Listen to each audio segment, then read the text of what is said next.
Saya Rika Nurarti akan memenuhi tugas matkul ABK. Selamat menyaksikan. Tugas yang akan saya sampaikan yaitu tentang anak berkebutuhan khusus. Apa itu anak berkebutuhan khusus?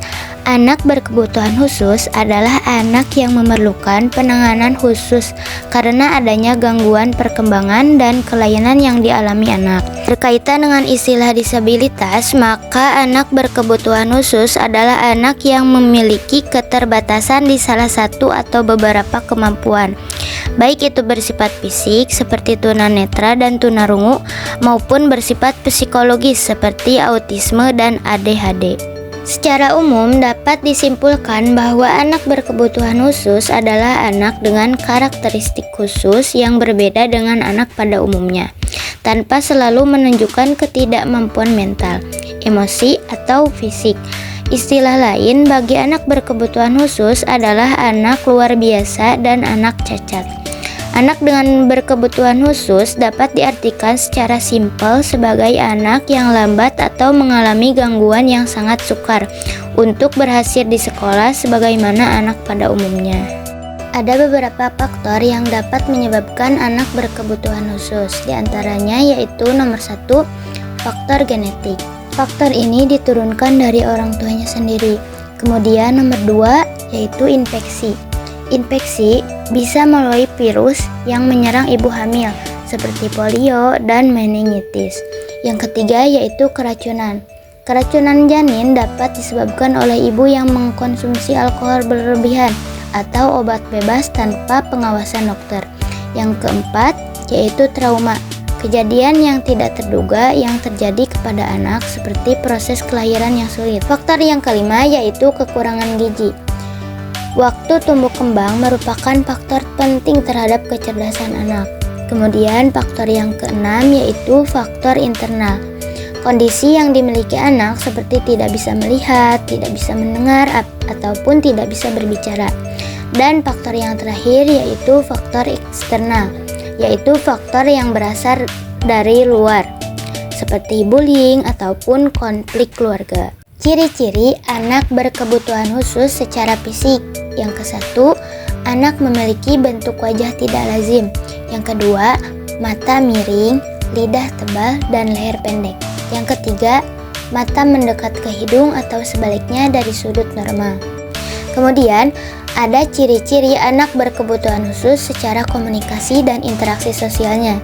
Yang pertama, dia tidak merespon saat namanya dipanggil, meskipun pendengarannya normal.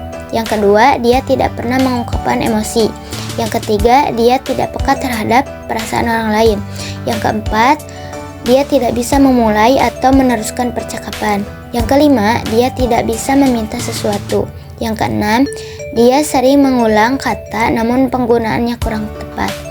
Yang ketujuh, seringnya menghindari kontak mata. Yang kedelapan, kurangnya berekspresi. Yang kesembilan, dia tidak pernah melihat ke arah benda yang ditunjuk. Dan yang ke-10 yaitu yang terakhir, dia tidak memiliki ketertarikan kepada anak yang lain. Poin yang terakhir yang akan saya bahas yaitu tentang jenis-jenis anak berkebutuhan khusus. Di antaranya yang ke-1 ada tunanetra. Tunanetra adalah anak yang mengalami gangguan penglihatan, baik sebagian maupun total. Yang kedua yaitu tunarungu. Tunarungu adalah anak yang mengalami gangguan pendengaran baik sebagian maupun total. Yang ketiga yaitu tunagrahita. Tunagrahita adalah anak yang memiliki fungsi intelektual di bawah rata-rata. Yang keempat yaitu tunadaksa, yaitu anak yang mengalami cacat fisik sehingga tidak dapat menjalankan fungsi fisiknya secara normal. Yang kelima yaitu tunalaras. Tunalaras adalah anak yang memiliki gangguan mengendalikan emosi dan kontrol sosial. Yang keenam yaitu ADHD. ADHD adalah anak yang mengalami gangguan perkembangan yang ditandai dengan hiperaktivitas, impulsivitas, dan masalah rentang perhatian.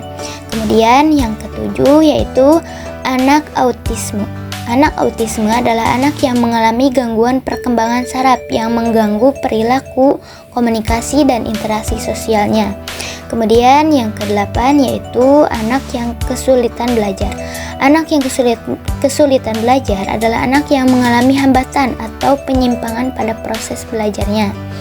Yang ke-9 yaitu anak berbakat. Anak berbakat adalah anak yang memiliki kemampuan dan potensi kecerdasan istimewa.